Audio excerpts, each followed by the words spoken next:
La historia y la memoria han mantenido desde siempre una relación controvertida. Por un lado, la presunción de objetividad científica que arrastra la historia. Por otro, el estigma de subjetividad que arrastra la memoria han dado lugar a una dualidad muy tentadora para los intereses políticos. No obstante, memoria e historia entrecruzan sus universos de sentido para completar nuestro conocimiento acerca del pasado, algo que ha hecho posible el llamado giro de la memoria gracias al acercamiento de la historia a la sociología, la antropología o los estudios culturales. Una lesión por arma de fuego en el cráneo. Un proceso que ha permitido desmitificar la historia, descubrir la cadena de mediaciones que constituyen el relato histórico, reconfigurar el pacto de verdad entre el historiador y el lector, y aceptar, como Ricoeur, que la memoria es la materia prima de la historia. La memoria y la historia tienen en común que las dos miran al pasado, pero son miradas muy diferentes. El historiador se fija en los hechos, en lo que ha ocurrido y trata de entenderles y explicarles. La memoria es una mirada moral sobre el pasado y trata de aquellos aspectos que escapan a la historia. La historia, digo, habla de hechos, es decir, lo que ha llegado a ser. Pero en la historia hay muchas cosas, muchos proyectos que no llegan a ser. Es la parte frustrada, perdida, vencida de la historia. Y de eso se ocupa la memoria.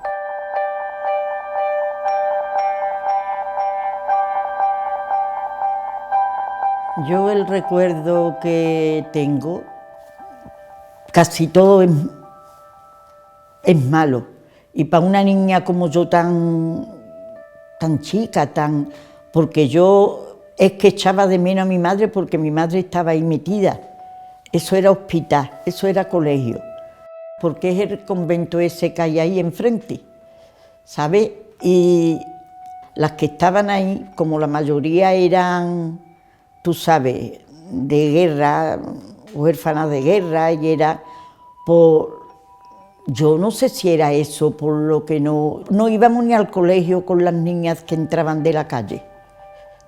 Yo sé leer, escribir, pero eso, por decir, pongo a lo mejor en mi nombre y todo con falta de ortografía, porque es que no me han enseñado. En España, la memoria de los vencidos quedó desplazada al ángulo de sombra de la historia. Un rincón oscuro e incómodo al que los historiadores han tardado demasiado en asomarse. Mientras archivos y documentos históricos han saciado la ilusión de verdad de los gobernantes, los testimonios de cientos de miles de víctimas quedaron en los márgenes de la historia, o en el mejor de los casos, como notas a pie de página. Sabemos que la historia se ha construido sobre los débiles, sobre las víctimas, pero se entendía que no valían mucho porque eran el precio del progreso, el precio de la historia. Lo que ha hecho la memoria cuando se ha hecho presente, y la memoria se ha hecho presente muy recientemente, 2, 3 decenios no más. Lo que ha hecho la memoria ha sido ser la abogada de las víctimas y cuestionar, por tanto, una lectura de la historia que piense que las víctimas son su precio. La memoria pone en evidencia una parte de la historia que era invisible, que era insignificante. Y de suerte que ya no podemos pensarnos a nosotros mismos, no podemos pensar nuestro presente sin tener en cuenta todo ese pasado oscuro, todo ese sufrimiento sobre el que se ha construido nuestro presente. Como un día que estábamos todas las niñas, de decir, el padre de una niña ha matado a mucha gente. Y es un hombre que no... Y todo, oh, yo misma decía, oh, no me diga. Y ¿ustedes saben quién es ese hombre? Ya está quemando iglesia, quemando el padre de Angelita. Coño, ya desde chica a mí me cogían la gente con odio. Me miraban con odio, hasta los niños.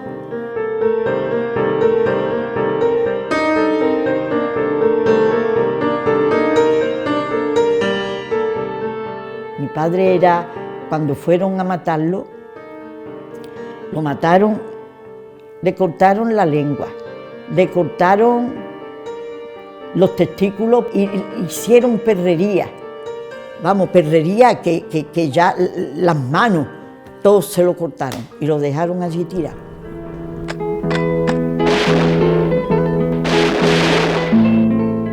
El rojo, el comunista, el republicano, el enemigo de Dios. Tantas maneras de denominar al contramito que la nueva historia de España estaba modelando. Una operación retórica muy elocuente, si no fuera por la cantidad de víctimas que cayeron en ese saco. Antihéroes y antiheroínas a los que se negó su oportunidad de reescribir la historia.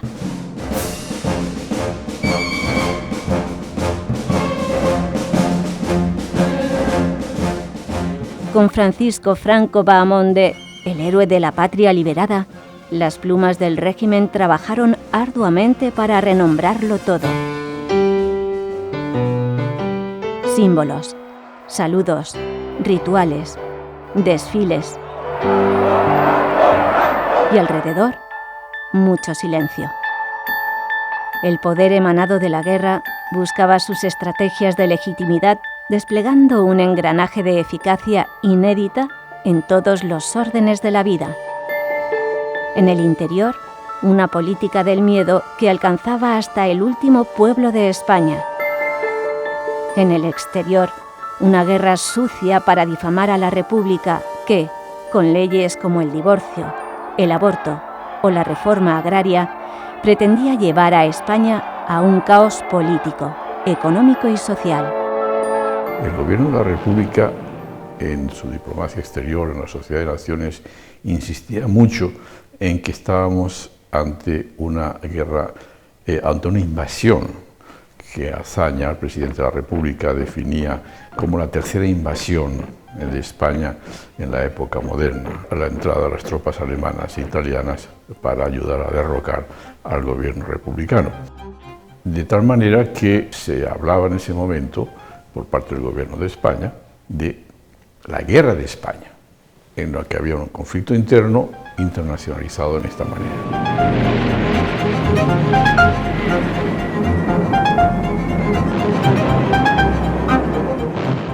Frente a esa versión oficial del gobierno estaba la de los países que se lavaban las manos respecto de la intervención de Alemania y de Italia en los asuntos internos, con ese envío de tropas y de material de guerra masivo que desequilibró la correlación de fuerzas durante la guerra española. Y el llamado Comité de No Intervención, creado en Londres, prefería hablar de la guerra civil española. Era un asunto entre españoles que bárbaramente se mataban entre ellos. Por consiguiente, las potencias democráticas de ese momento, la Gran Bretaña y Francia en particular, no debían intervenir. Según los investigadores que cuestionan la línea oficial, la guerra de España fue renombrada en guerra civil con la intención de escribir una historia a la medida del nuevo régimen. Pero la lucha del bien con el mal no termina, por grande que sea su victoria. La anti-España fue vencida y derrotada. Una historia de rojos y azules, sin implicaciones en el exterior, sin conexiones internacionales estratégicas capaces de cambiar el curso de los acontecimientos, y sin mayor aspiración que la de revertir el orden natural de la patria, por la gracia de Dios. Pues bien, esa clara dicotomía, que tiene una carga muy grande desde el punto de vista de la estrategia internacional y de la geopolítica, fue totalmente abandonada y olvidada, y el resultado es que la España que hoy conocemos quedó situada en el lado de los que perdieron la Segunda Guerra Mundial. Pues bien, desde el 45, las potencias que derrotaron al nazifascismo, por ejemplo, simbólicamente, todos los años celebran la victoria sobre el nazifascismo. De ahí están todos los países que en Europa lucharon contra el nazifascismo. Nunca en España un gobierno desde el año 75 hasta ahora ha reivindicado un puesto para que España esté presente en esas ceremonias, a pesar de que durante 3 años fue el primer frente de guerra antifascista. Un movimiento en el tablero muy bien calculado por el franquismo, que supo sacar el máximo partido a las tensiones de la vieja Europa, pues derrotado el nazifascismo, que encarnaba el horror de los campos de exterminio, el fantasma del comunismo resurgía entre las ruinas de la guerra. La dictadura franquista, que no fascista para la Europa democrática oficial, se convertía en un dique de contención contra esta amenaza, al tiempo que borraba el capítulo de España de la historia de la Segunda Guerra Mundial.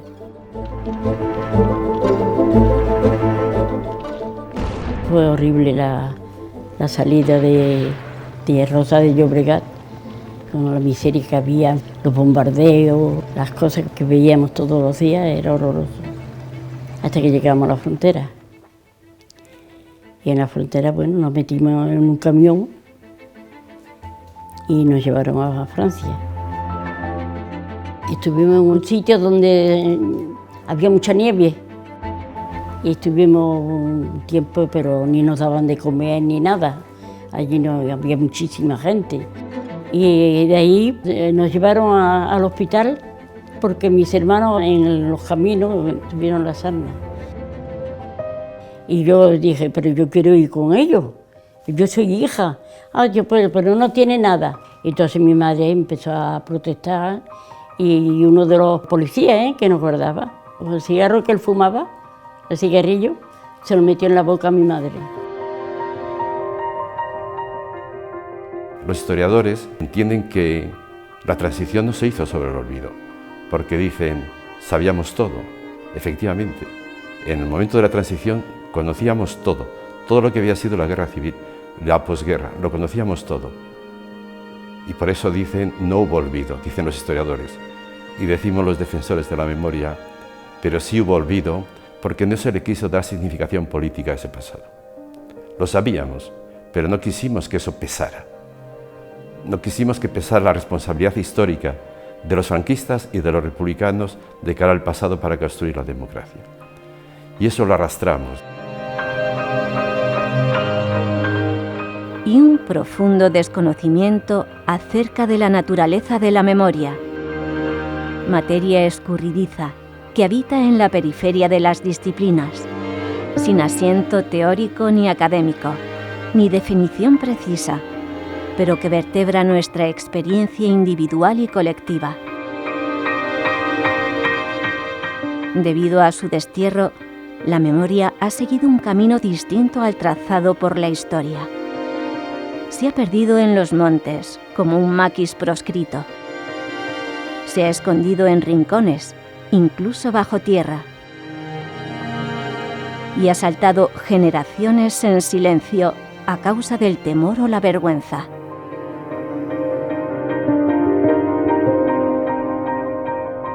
Decía el poeta Juan Gelman que cuando acaban las dictaduras llegan los organizadores del olvido, ¿no? Pues en el caso de la dictadura franquista no hubo una excepción. Aquí hubo mucho trabajo precisamente para generar desconocimiento acerca del pasado, ¿no? Trabajo en distintos ámbitos. Unos tuvieron la competencia capitaneada por el ministro de la Gobernación, Rodolfo Martín Villa, de quemar miles y miles de documentos.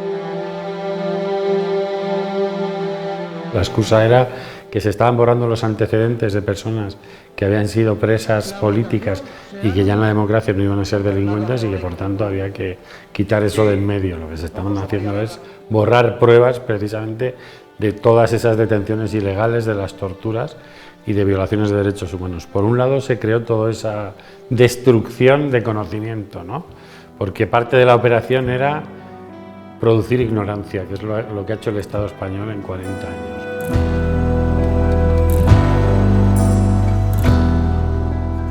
En el momento de la transición política, la artillería retórica del régimen había calado hasta en los círculos más hostiles. El dictador moría en la cama sin mácula en su expediente y dejando a España subida al carro del progreso. La democracia corría prisa, pero no tanto. Y la Segunda República era un espejo roto en el que nadie con sano juicio debía mirarse. Lo siguiente fue no legalizar en las elecciones de junio de 1977 a todos los partidos políticos. Hay 20 y pico partidos políticos que no se pueden presentar. Bueno, todas estas fuerzas, digamos, que llamaban a la izquierda del PC, no pueden ir a las elecciones. Esquerra Republicana de Cataluña tuvo que quitarse la R para poder presentarse, ¿no? ¿Y qué se hizo ahí? Crear un parlamento diseñado o prediseñado para no discutir de ciertas cosas. Si debíamos volver a una república, que es lo que quitó de en medio con tanta violencia la sublevación franquista, y luego qué íbamos a hacer con los crímenes de la dictadura. Es simplemente un olvido. La primera ley que aprueba ese Parlamento, cuando todavía no tiene ni siquiera elegido un presidente, se aprueba la ley de amnistía. Una amnistía de todos para todos. Un olvido de todos para todos. Señores diputados, ha quedado aprobada la ley de amnistía. La ley de amnistía solo sacó de la cárcel a 89 personas, vinculadas con movimientos armados contra la dictadura.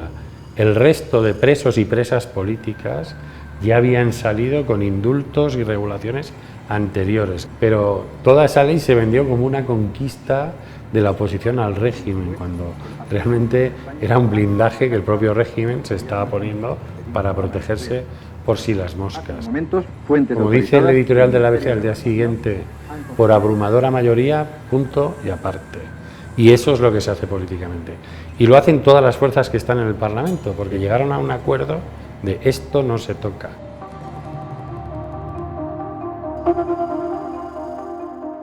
De esta forma, el franquismo continuó escribiendo su relato en tiempos de democracia, y la ley de amnistía fue su primer golpe de efecto. La maquinaria represiva del régimen había dejado tal pozo de miedo en la sociedad española que el pacto de silencio se impuso como la mejor solución. Yo creo que el miedo ha sido algo fundamental y esto ha tenido trascendencia no solo desde el punto de vista de la historia, del relato de los hechos, sino desde el punto de vista jurídico. Es decir, cuando hay periodos, lo que se llaman los periodos de referencia, en los que ha existido miedo, ha existido silencio y ha existido, por tanto, impunidad. Entonces, el miedo ha sido, yo creo que determinante en el caso de la falta de relato histórico democrático que ha existido sobre la guerra civil y sobre la dictadura. ¡Quieto todo el mundo!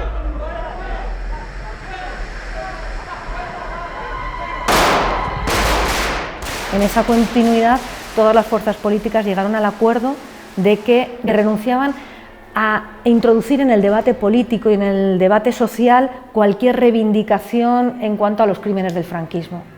Y eso se solidificó en la sociedad.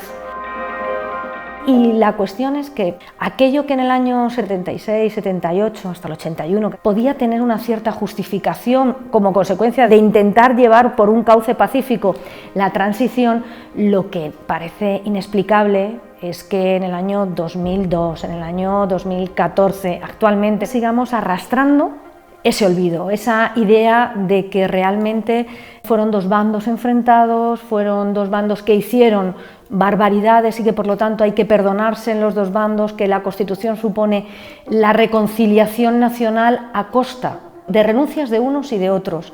Pero ahí eso es engañoso porque los franquistas acceden a la liberación de presos por hechos que tras la transición iban a ser despenalizados, mientras que por el otro lado nos encontramos que ese perdón, ese olvido, supone a renunciar el castigo de crímenes contra la humanidad. Esta figura jurídica, impulsada por la memoria de las víctimas del nazismo en los tribunales de Nuremberg, quebró definitivamente el esquema westfaliano de la superioridad del Estado sobre los derechos y libertades de las personas. Los crímenes de lesa humanidad a los que los estados y sus agentes públicos quedaban sometidos, marcarían el camino a seguir por las Naciones Unidas en el desarrollo del derecho internacional. Una doctrina universal, hoy irreemplazable, que ha tenido que seguir los pasos de la barbarie para dotar de contenido jurídico la lucha contra la impunidad. La lucha contra la impunidad se articula sobre 3 principios básicos, que son derecho a la verdad, derecho a la justicia y derecho a la reparación. Pero estos 3 principios no son principios aislados, sino son principios interconectados. Es decir, lugares donde ha habido poca justicia necesitan mucha verdad, mucho derecho a saber la verdad y mucha reparación. La justicia es muy difícil en un momento en el que realmente el movimiento memorialístico surge por los nietos. Es decir, ha sido la rebelión de los nietos la que ha construido todo el movimiento memorialístico, que se concreta a partir, sobre todo, de la primera exhumación que se hace en Prioranza del Bierzo con métodos científicos, es decir, con antropólogos, con arqueólogos, con forenses, y es donde se puede analizar ya realmente a quién corresponden los restos. Y eso ha sido determinante en todo este movimiento de recuperación de un relato democrático sobre lo que pasó en España.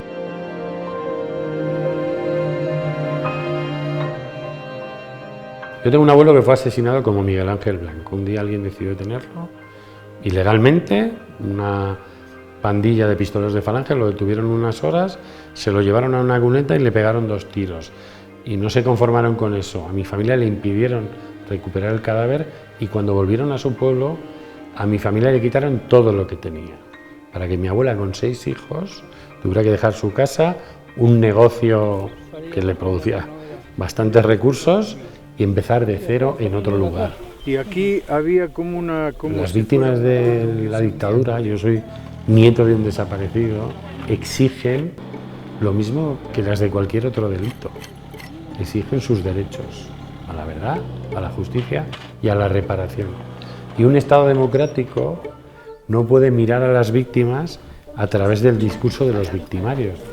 A mí me cerraron una historia. No solo lo encontró mi abuelo, creo que me encontré yo también. Así que gracias. Ese discurso del franquismo de eran dos bandos equidistantes, lo podemos observar tanto en las proposiciones no de ley del 2002, que es la primera vez que hay un reconocimiento a las víctimas, a los hombres y mujeres que lucharon contra el franquismo por la lucha de la libertad. ¡Tenemos memoria! ¡Queremos justicia! Ese reconocimiento va con una frase final que es, pero siempre que no suponga reavivar viejas heridas o remover el rescoldo de la confrontación civil. Es decir, el debate sigue estando en un enfrentamiento entre bandos iguales, cuando realmente el debate tendría que estar situado en una cuestión de derechos. Hundreds of thousands of people have vanished during conflicts or periods of repression in at least 85 countries around the world. Hay una convención que es del año 2006, que es la Convención de Naciones Unidas para la protección de todas las personas contra las desapariciones forzadas, donde se reconoce por primera vez el derecho tanto a conocer el paradero de las personas desaparecidas, como el exhumar los cadáveres en el caso de que estén muertas, identificarlas y entregar esos restos a las familias. Eso que ya es un derecho absoluto, normativo, que tiene el carácter de Tratado de Derecho Internacional de Derechos Humanos y que está ratificado por España en el 2009, publicado en el Boletín Oficial del Estado en el 2010, es decir, es derecho interno. Ahí lo que se impone es la obligación del Estado de hacer toda esa materia. Las desapariciones forzadas, ejercidas como estrategia sistemática de los estados para infundir terror, no solo a los desaparecidos y sus familias, sino a toda la sociedad, constituyen un delito sin sujeto único, cuya víctima es la humanidad. Un delito que no cesa mientras el Estado no reconoce la detención ni proporciona información sobre el paradero de la persona desaparecida, por lo tanto, de naturaleza imprescriptible.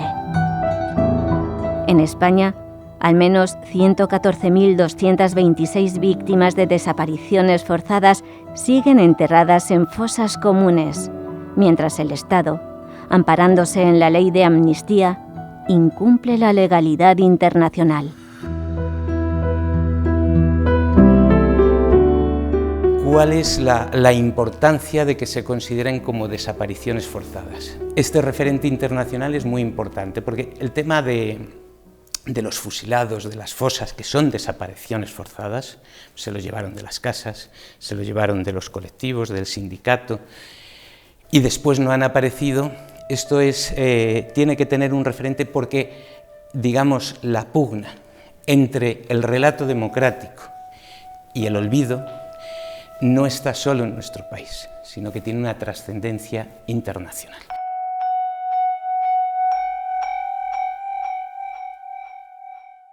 Y entonces nosotros en el año 2002 lo que sí quisimos es sacar esto de la discusión y la pelea de partidos, y tú más y Paracuellos, y nos fuimos a Naciones Unidas. Yo me fui en coche en el año 2002 a Ginebra a presentar 64 casos de desaparecidos españoles, ¿no? Y fue la primera vez que el Grupo contra la Desaparición Forzada de la ONU admite 2 casos de desaparecidos en la dictadura española.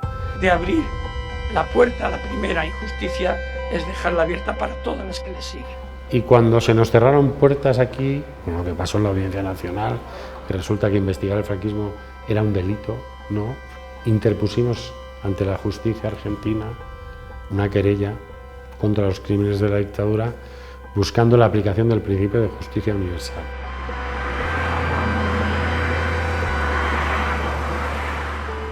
Y es que cuando las víctimas han querido acudir a la justicia para intentar investigar los crímenes y castigar a los responsables, se han cerrado todas las puertas. Se cerraron con la posibilidad de las exhumaciones, porque los juzgados fueron archivando las causas, muchas de ellas ni tan siquiera dando lugar a la exhumación, que al fin y al cabo los jueces de instrucción tenemos la obligación, cuando hay una muerte violenta, de acudir con el médico forense, de, en este caso, exhumar el cadáver, identificarlo y saber cómo se ha producido esa muerte. Bien, pues en estos casos es en los únicos en el que frente a una muerte violenta, que se sabe que ha sido una muerte violenta, ni tan siquiera se hacen esas primeras diligencias, y el Supremo, con una sentencia contundente, de la de 27 de febrero del 2012, cerró esta vía. Es decir, se está haciendo una discriminación desde la más alta magistratura, la Sala Penal del Tribunal Supremo, para impedir a los jueces de instrucción investigar los crímenes, los restos de los crímenes cometidos. Estamos hablando del año 2012. Es impresionante esa continuidad, ¿no? Entonces, ¿cómo romper eso? Pues es igualmente interesante cómo en este país son los nietos los que piden explicaciones qué pasó aquí en esos años. Y son hoy los jóvenes los que están en el conjunto de España removiendo y buscando las raíces de la situación presente, que es de carácter antidemocrático en sus fundamentos.